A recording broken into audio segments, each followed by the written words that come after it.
Hola, ¿cómo están? Ya sabes que mi nombre es la psicóloga Belén y que en este canal hablamos sobre temas de salud mental.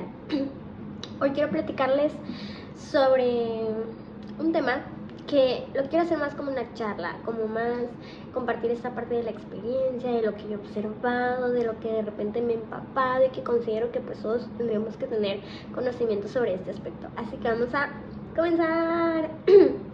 Ok, hoy yo quiero hablarles el día de hoy sobre esta situación que pasa actualmente, que de repente lo podemos tener como tema de conversación, que a veces puede ser un poco conflictiva el manejar como esta parte de los temas, ¿no? Y saber realmente qué es lo que tenemos que hacer, qué sí tenemos que hacer y cuál realmente no es nuestro papel, ¿no? Entonces yo voy a hablar el día de hoy sobre las adaptaciones curriculares, ¿sí?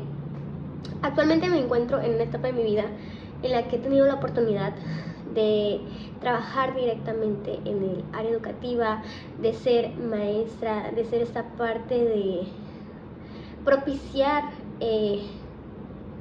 los nuevos conocimientos, ¿sí? Porque el hablar de esta parte de la educación no es tanto eso, es más como ser un par de aguas o ser un instrumento para los niños y el poder hacer que ellos comprendan pues toda la información que tenemos hoy en día, ¿no? Entonces, el punto de hablar sobre esto es que particularmente en la escuela donde yo trabajo, hacen esto, hacen sí como adaptaciones curriculares, pero como que ya está implícito, ¿sí?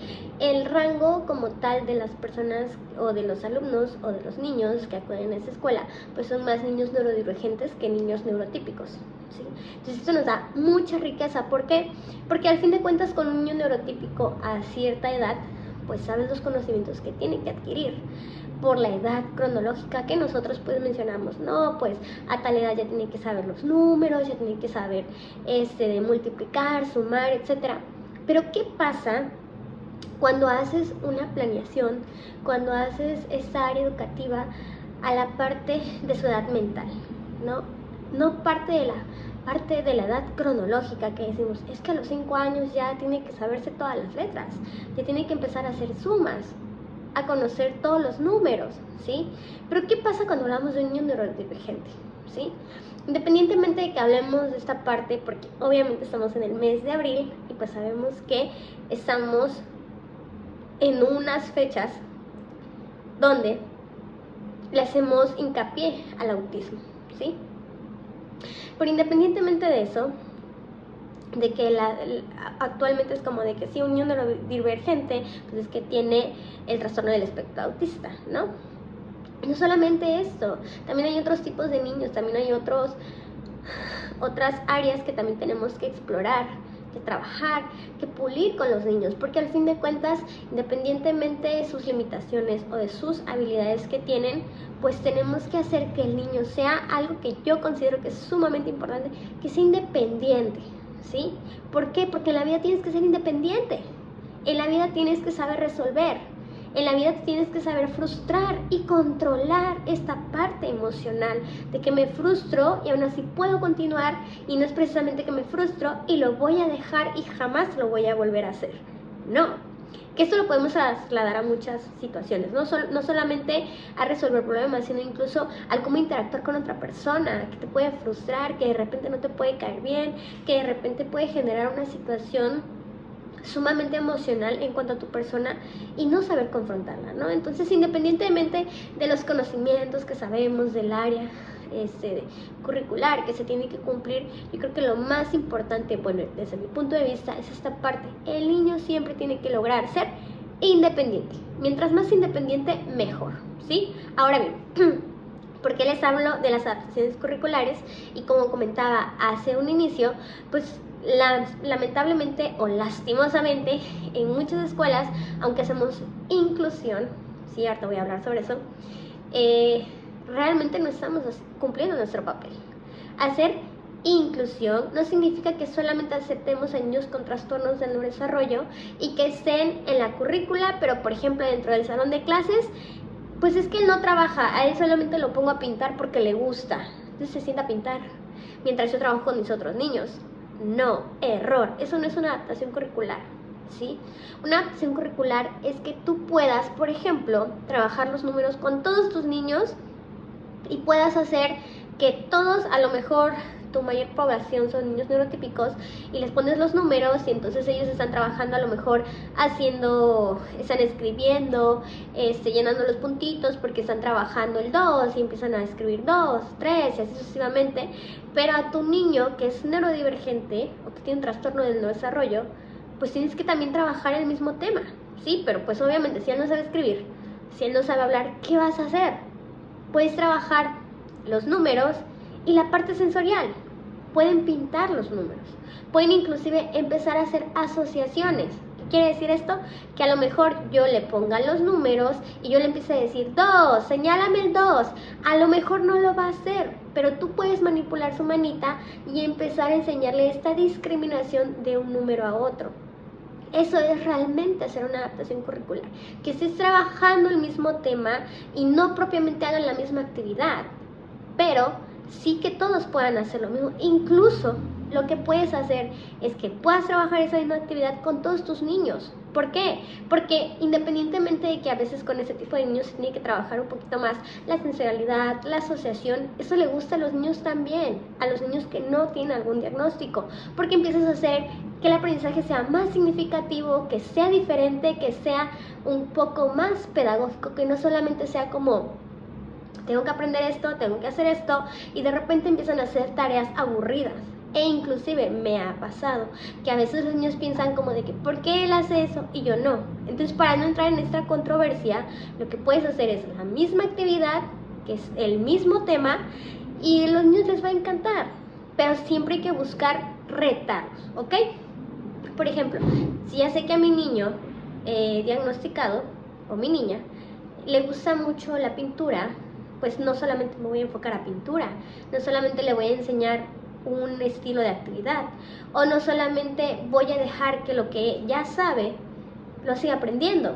Error. Lo que tienes que hacer es que, como dije anteriormente, que sea más independiente. Entonces, si yo quiero que ese niño conozca los números, tengo que retarlo todo el tiempo, aunque se frustre. Entonces yo lo reto, lo frustro y estoy trabajando dos cosas. Estoy trabajando que aprenda más, que asocie más y que aprenda a trabajar sobre su tolerancia a la frustración. Y sobre todo, pues también le vamos a empezar a dar estructura. Me siento a tal hora, es hora de trabajar, muchas anticipaciones y también tener imágenes en el salón. Y estos pictogramas no solamente le van a ayudar a nuestros niños que tienen algún diagnóstico, también le ayudan a los demás niños, porque recordemos que ellos son visuales. Entonces, cuando trabajemos o cuando intentemos hacer esta parte de las adaptaciones curriculares, no solamente estamos enfocándonos a un niño o niña diagnosticado, también es una forma diferente de enseñarle a los niños, porque qué aburrido estar sentado y hacer libro tras libro y pintar y etcétera, y lo mismo, ¿ok? No es algo, ok, sí lo van a aprender, lo van a hacer en ese momento, pero no es algo que les vaya a perdurar en su memoria o que lo puedan recordar como de, sí, yo recuerdo que me gustaba ir a, no sé, por ejemplo, preescolar o primaria porque la maestra hacía esto. No, no se van a acordar. Inclusive yo recuerdo mucho a dos maestras, todavía las tengo hasta, recuerdo sus nombres, no recuerdo a lo mejor sus caras, pero recuerdo las cosas que hacíamos. Recuerdo a mi maestra Tete y recuerdo a una maestra que se llamaba Rochi, le decíamos Rochi, no recuerdo por qué. Pero el caso es que las recuerdo mucho y esas maestras, una fue de primaria y la otra fue casi de preescolar. Entonces es como de que imagínense lo significativo que fueron para mí y las actividades que hice.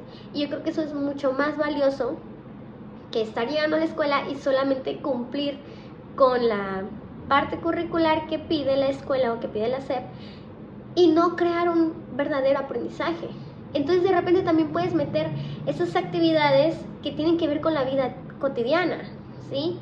Por ejemplo, si queremos hacer un niño independiente, lo podemos enseñar a abotonar las camisas, lo podemos enseñar a preparar un sándwich Y todo ese tipo de cosas van no solamente desarrollando su aprendizaje o haciendo un poco más significativo, sino que lo preparamos también para la vida y lo preparamos para que él pueda empezar a resolver y no de una forma frustrante.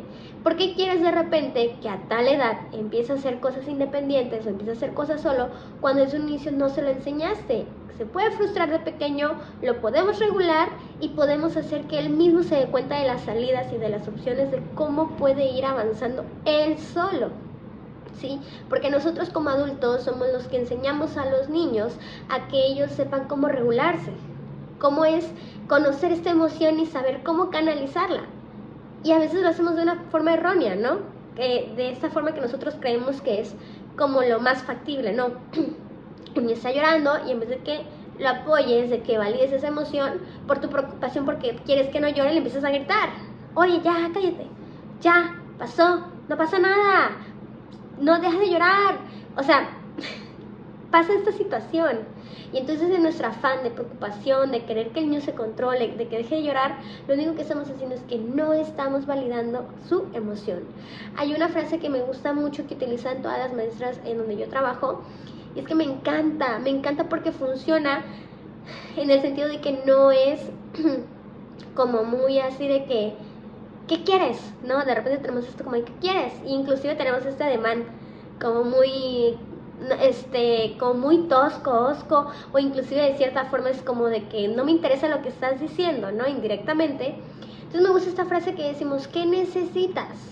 Inclusive el tono de voz, tienes que dirigir la mirada y tiene que ser esta parte como sincera, ¿no? De repente, pues obviamente necesitan algo y está implícito, ¿no? ¿Qué necesitas? Me encanta porque funciona súper bien, yo la trabajo mucho y de verdad que ayuda bastante, ¿no? Y retomando un poco el tema de la parte que estaba comentando al inicio, que de repente puede ser como un tema de conversación, pues hay papás, digo, yo no soy la única maestra y no soy la única chica que trabaja en una escuela, pero hay muchas escuelas que mayormente, digo, no sé en exactitud cuántas, ni voy a decir cuáles, pero sí carecen como esta parte de trabajar realmente con los niños. Porque al aceptar a un niño diagnosticado no es solo aceptarlo, sino también es retarlo igual que a tus otros niños. Y yo sé que de repente puede ser un poco más tedioso hacer una adaptación curricular para los niños, porque obviamente no van a estar al nivel cronológicamente de la edad mental que se espera de ellos, y obviamente pues es hacer otras actividades. Si trabajo con un niño a lo mejor de primaria y tiene algún diagnóstico, pues no va a tener la edad mental de ese niño, porque estamos hablando de trastornos del neurodesarrollo. Un trastorno del neurodesarrollo como tal genera un retraso en el desarrollo, ¿sí? Entonces, pues este niño a lo mejor en vez de tener 6, 7 años, como la edad mental lo comenta, a lo mejor tiene 4 o 5, no sabemos ese desfase. Pero de repente en su forma de hablar, de interactuar, de las actividades que le gustan, de sus gustos incluso, nos empiezan a dar pistas para saber cómo trabajar con ellos, ¿sí? Entonces, yo creo que dejaría hasta aquí el videito de hoy. Espero que les haya quedado claro mi idea, lo que quise dar a entender. Digo, yo sé que hay personas que sí se están dedicando al 100% a esto, que le ponen empeño, pero la realidad es que la mayor parte o la mayoría de las personas no están haciendo esta parte. Y obviamente si queremos que estos niños puedan avanzar y ser más independientes, necesitamos que haya un trabajo multidisciplinario. Entonces la escuela es un factor fundamental, ¿sale? Pero bueno, esto sería todo. Me encanta que vean mis videos. Gracias. Adiós.